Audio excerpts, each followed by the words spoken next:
విశాఖలో గంటల వ్యవధిలో పోయిన విలువైన బంగారు వస్తువులు కనిపెట్టి బాధితుడికి కంచరపాలెం క్రైమ్ పోలీసులు ఇచ్చారు. కంచరపాలెం క్రైమ్ పోలీసులు వెంటనే స్పందించడంతో పోయిన బంగారు ఆభరణాలు బాధితుడికి తిరిగి అప్పగించారు.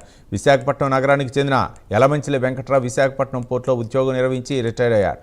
గొల్ల కంచరపాలెం తోట వీధిలో నివసిస్తున్నారు. ఇటీవల ఆయన ముత్తూట్ ఫైనాన్స్లో తనకు చెందిన బంగారు చైన్ 2 ఉంగరాలను సుమారు 3,50,000 రూపాయలకు విడిపించుకున్నాడు. అనంతరం కంచరపాలెం ప్రాంతంలోని దమయంతి సూపర్ మార్కెట్కి వెళ్లి షాపింగ్ చేసి ఇంటికి బయలుదేరారు.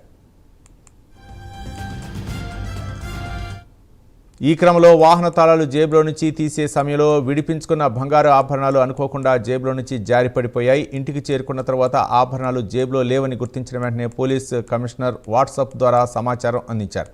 ఇక సమాచారం అందుకున్న కంచరపాలెం పోలీస్ సిబ్బంది సంఘటనా స్థలానికి చేరుకుని సమగ్ర దర్యాప్తు ప్రారంభించారు. క్రైమ్ ఎస్ఐ షేక్ అబ్దుల్ మారూఫ్ నాయకత్వంలో సుమారు 20 సీసీ కెమెరాల ఫుటేజీలను పరిశీలించి పోయిన బంగారు ఆభరణాలను గుర్తించి స్వాధీనం చేసుకున్నారు.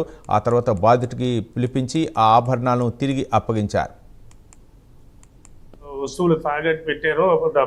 అవసరమైన దీనిలోని ఆ వస్తువులు మొన్న నల్ల చైను 2 ఉంగరాలు సుమారు 3.5 లక్షలు ఖరీదు చేస్తుందండి. ఆ వస్తువులు రిలీజ్ చేసుకొని దమయంతి షాప్కి వెళ్ళి కిరాణా మార్కెటింగ్ చేశాను. మార్కెట్ చేసి బయటకు వచ్చినప్పుడు జోబులో నుంచి తాళం తీసినప్పుడు మా జోబులో తాళంతో పాటు ఈ ముచ్చు కవర్తో వచ్చిన వస్తువులు కింద జారిపోయాయండి.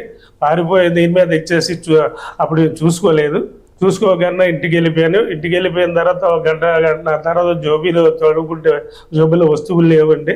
వస్తువులు లేకపోతే వాట్సాప్ ద్వారా సిపి గారికి మెసేజ్ పెట్టడం జరిగిందండి. అంటే పెట్టడం జరిగిందండి.